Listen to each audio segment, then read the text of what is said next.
kepada apa yang disampaikan oleh ulama, mal muntadharu fil hayati. Apa sih yang kita tunggu dalam hidup ini? Semua kita ini ada yang kita tunggu. Apa yang kita tunggu dalam hidup ini? Kalau rezeki sudah dikasih oleh Allah, mulai dari kita lahir sampai saat ini masih diberikan rezekinya oleh Allah.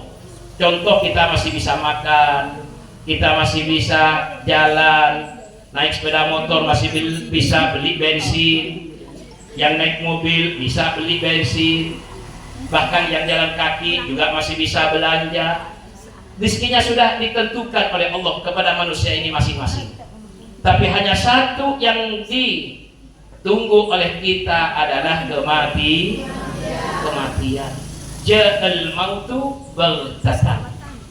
Datang yang namanya kematian itu, Bapak Ibu, secara tiba-tiba, tidak ada yang tahu kapan dan di mana kita akan meninggal dunia. Tidak ada yang tahu, hanya menunggu waktu saja, yaitu kalau nggak pagi, siang, kalau nggak siang, sore, kalau nggak sore, malam.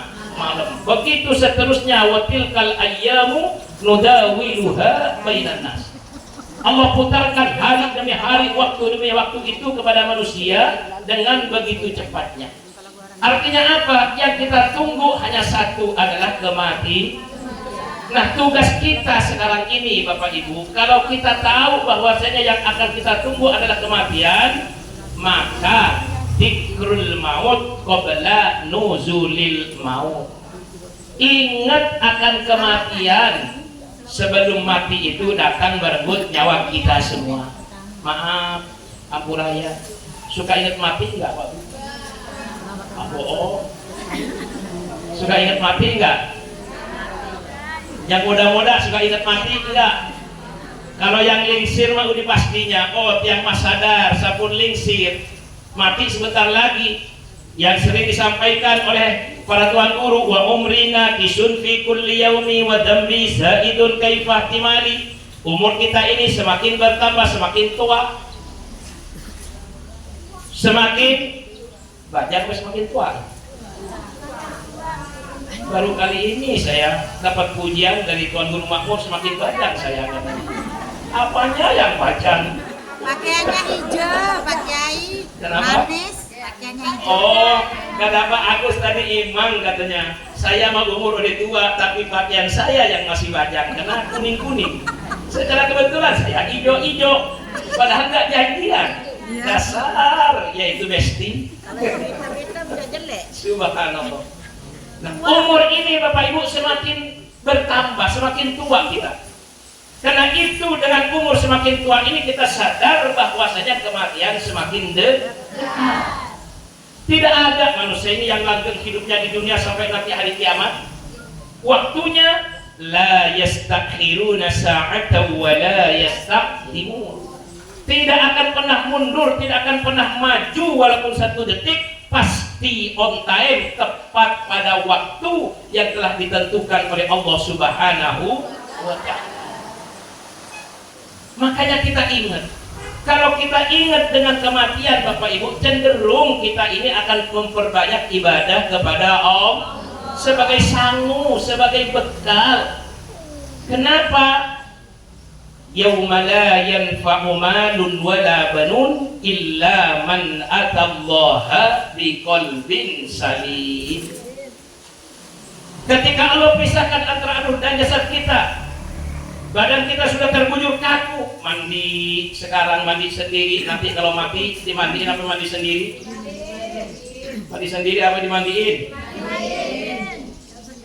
Pastinya dimandiin. Kita sudah tidak berdaya, namanya juga sudah keluar roh dari jasad kita.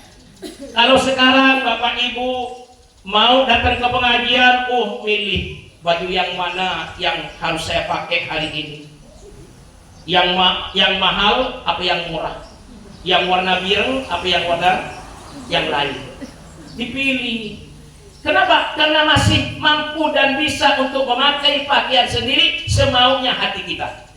Tapi kalau sudah meninggal dunia, bisa milih nggak pakaiannya? Seragam, iya kan? Hanya warna putih. Ada yang meninggal dikasih warna biru? Diarah. Iya kan? Semua seragam, laki perempuan seragam, yaitu warna putih. Dan warna putihnya pun maaf, hanya sekedar yang dibawa pakaian tersebut hanya harga 150.000 cap kuda terbang. Iya kan? Ada yang kaya kain kafannya harga 100 juta. Ada deh, nggak bakalan, sayang. Kenapa? Kain kafan nanti masuk ke liang lahat, tentunya maaf akan kotor dan dimakan dengan usia di dalam kubur, dimakan oleh rayap. Jadi tidak ada harga yang mahal ketika sudah meninggal dunia. Yang dipakai hanya kain kafan, hanya sekedar harga 150.000. Siapapun mereka, walaupun duit kepeng semua triliunan kepengnya, tapi nggak mungkin dia dibalut dengan kain yang sutra. Bahkan maaf, kalau ulama mengatakan kalau ada jenazah dibungkus dengan kain sutra, hukumnya haram, akan menambah yang namanya azab di dalam kubur. Makanya cukup cap kuda terbang 150.000 udah beli dari sekarang. Persiapan persiapan ya kan. Kalau Imam Al-Ghazali Bapak Ibu dalam kitab Ihya Ulumuddin itu dikatakan Imam Al-Ghazali ini dari mulai hidup sudah beli kain kafan dan diukur oleh beliau ini ke badannya, diukur, nah dilipat taruh di lemari, besok dilihat diambil, oh ini kain kafan, ini masa depan saya.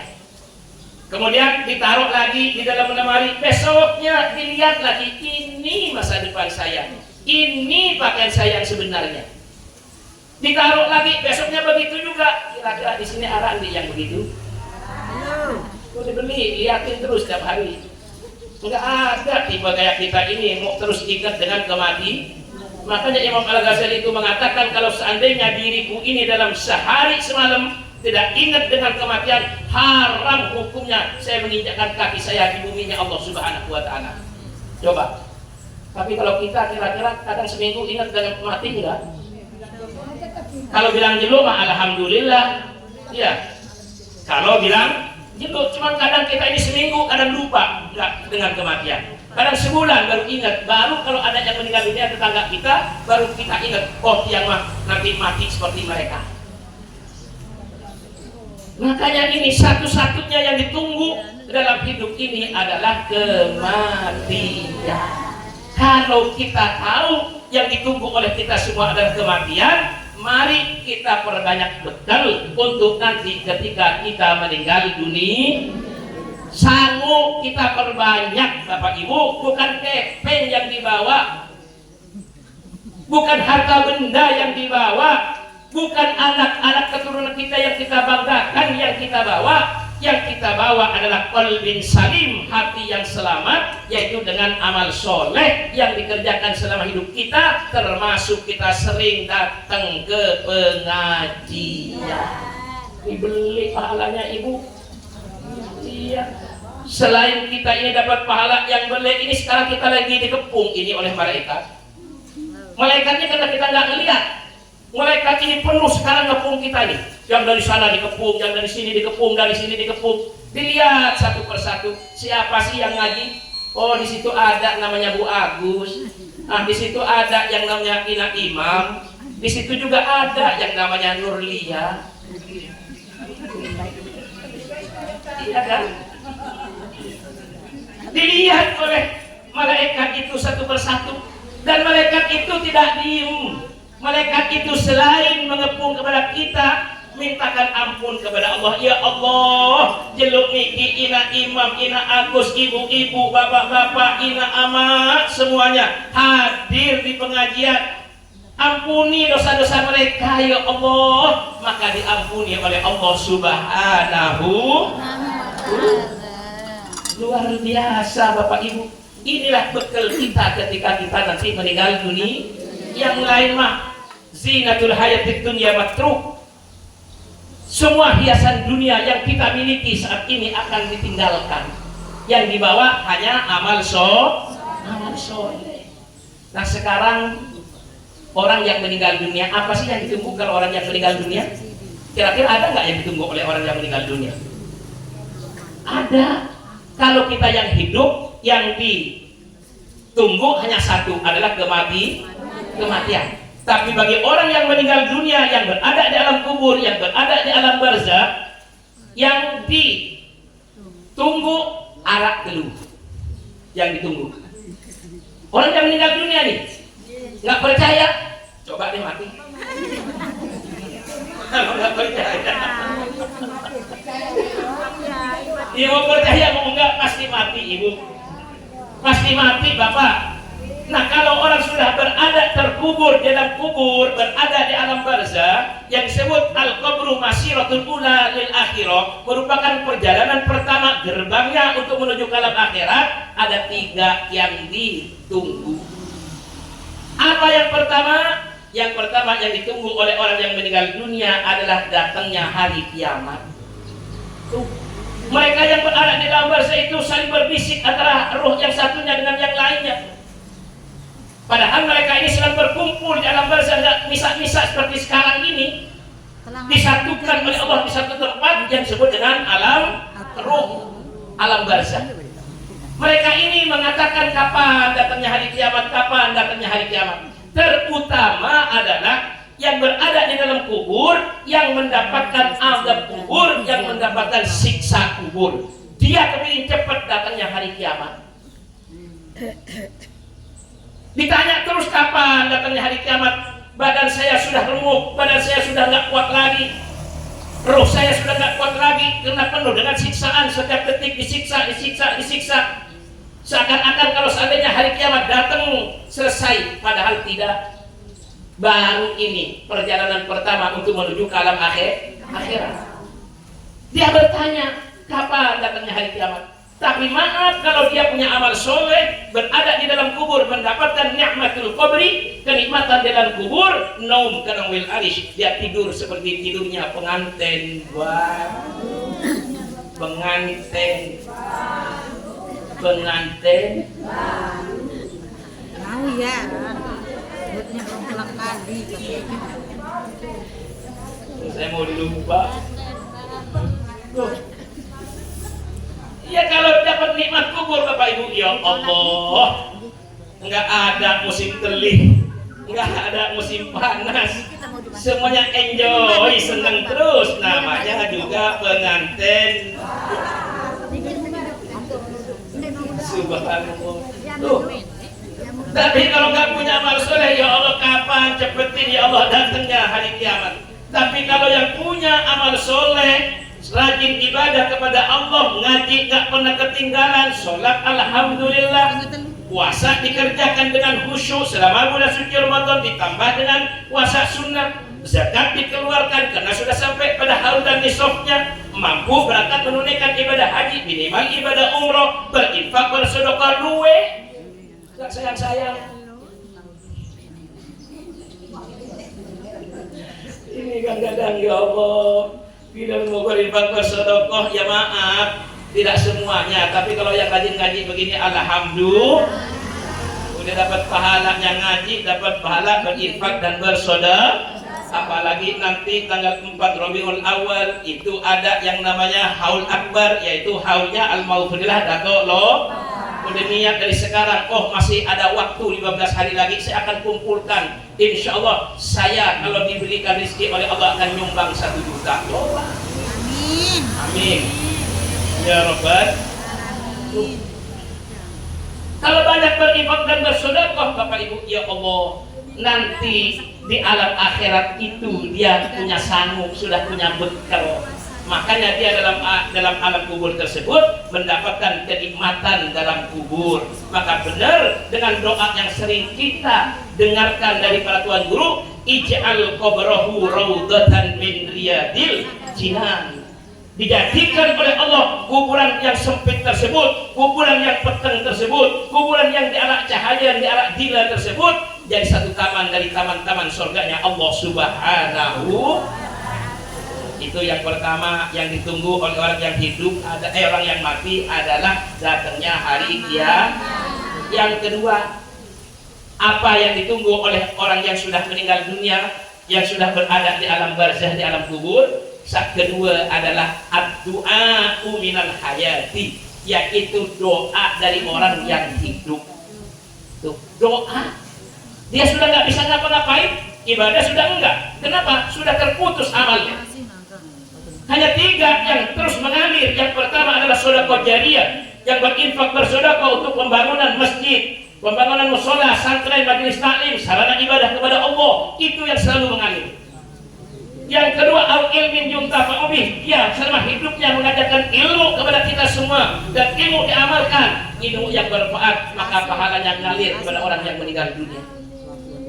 Dan yang ketiga adalah waladin sholihin yad'ulah, anak yang soleh yang selalu mengangkat kedua tangannya memohonkan ampun kepada Allah, yang sering berdoa dengan Rabbil firli wali walidayya warhamhuma kama rabbayani shaghira.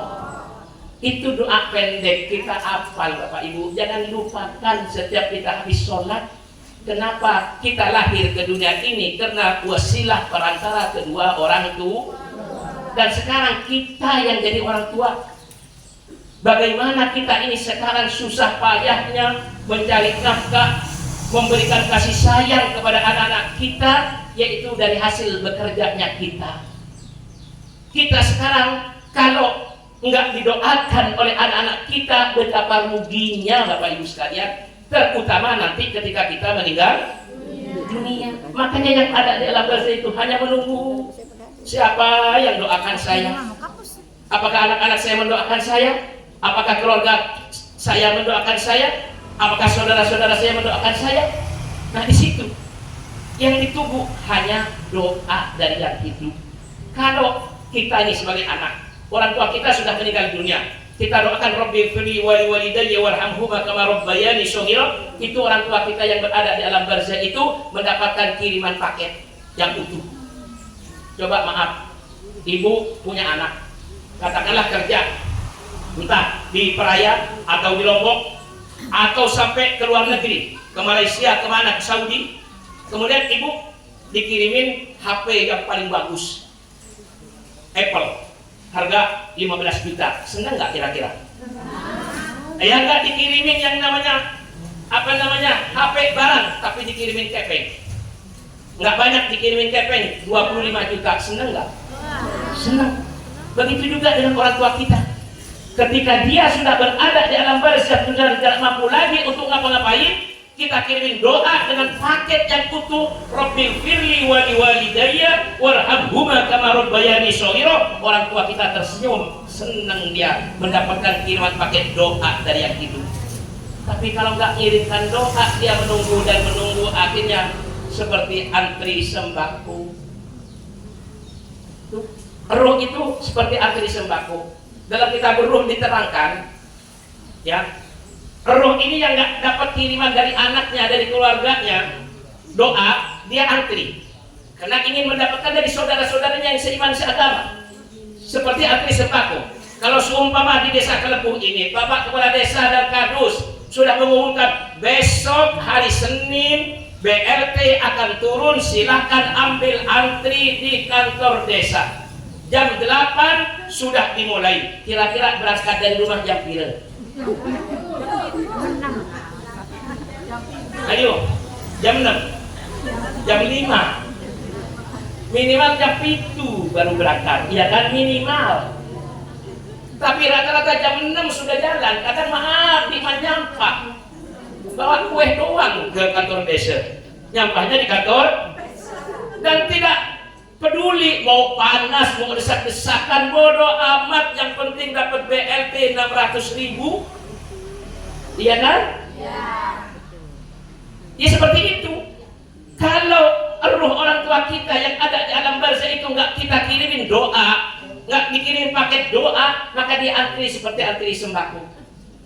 Lalu ditanya, ada salah satu roh yang santai, ditanya, wahai roh, kenapa kau tidak antri seperti kami? Dia bilang, saya nggak antri seperti kalian karena saya dapat paket kiriman doa dari anak saya. Setiap habis sholat dia mendoakan Rabbil firli wali walidayya warhamhuma kama rabbayani shaghira. Makanya saya tenang, senang.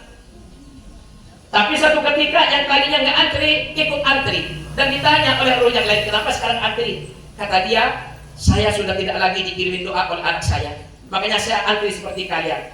Kalau di antara kita ini ada yang berdoa dengan Allahumma ighfir lil muslimin wal muslimat wal mu'minin wal mu'minat al ahya'i minhum wal amwat, maka dia dapat doa tersebut. Tapi maaf, kalau untuk yang banyak kan dapatnya sedikit-sedikit, ya kan? Tapi kalau dari yang khusus dapatnya utuh satu paket. Nah, dia dapat cuman sedikit-sedikit dapatnya. Namanya juga untuk orang banyak, lil muslimina wal muslimat wal mu'minina wal mu'minat. Makanya tuh kalau baca Ratibul Haddad Tuan Guru Makmur Soleh termasuk Ustaz Ahmad yang selalu minta kepada Allah, astagfirullahaladzim lil mu'minin wal mu'minat, astagfirullahaladzim lil mu'minin wal mu'minat. Biar enggak dikirimin doa oleh anaknya, dia dapat tapi sedikit-sedikit secomot-secomot. Itu. Nah, ini yang kedua. Dan yang ketiga yang ditunggu oleh orang yang meninggal dunia adalah laporan dari malaikat. Ini malaikat nih Pak Bu datang kepada orang tua kita yang ada di alam barzakh. Sekarang ini nih, nanti ketika kita sudah selesai ngaji ini datang. Wahai Ama Ina, anakmu sekarang sedang ngaji di majelis taklim Datuk Lopan Center yang ada di Juruju. Anakmu sedang beribadah kepada Allah, anakmu sedang sudah baca Ratibul Haddad, anakmu sedang ngaji mendengarkan tausiah, anakmu sedang berinfak bersedekah, maka dilaporkan oleh malaikat kepada ina anak yang berumur sami yang ada dalam barzakh tersebut. Dan orang tua kita senang. Kenapa? Karena anaknya sudah memberikan kontribusi sumbangsih yang besar untuk orang tuanya yang meninggal dunia. Tapi datang lagi malaikat, kata malaikat, Ina, Ama, anakmu sedang berjudi, anakmu sedang jadi maling, anakmu sedang mabok. Nah, dilaporkan juga ke orang tuanya yang ada di dalam alam barzakh tersebut. Dan orang tuanya sedih. Kenapa? Karena imbas dari anak yang durhaka kepada Allah dapat juga, yaitu dosanya bagi orang yang meninggal dunia. Nah, makanya ayo kita mumpung masih diberikan kesempatan hidup oleh Allah yang ditunggu oleh orang tua kita yang meninggal dunia, perbaiki dalam hidup ini dengan pertama, ayo kita banyak berdoa, berzikir kepada Allah, baca Al-Quran, berinfak bersedekah, dan juga mengerjakan amal-amal soleh. Mudah-mudahan orang-orang tua kita yang telah dipanggil oleh Allah Subhanahu wa taala, termasuk diantaranya adalah ini Sohibul Bait, Sohibul Majlis yang punya tempat ini, almarhum Bapak Haji Solihin dan almarhumah Ina Hajah Muslihati. Mudah-mudahan mendapatkan tempat yang layak di sisi Allah Subhanahu wa taala, diampuni dosanya dan diterima semua amal ibadahnya, kuburannya dijadikan oleh Allah satu taman dari taman-taman surganya Allah Subhanahu wa taala. Maaf Ibu Bapak, sudah berinfak beramal belum? Sudah? Nggak mau nambah lagi?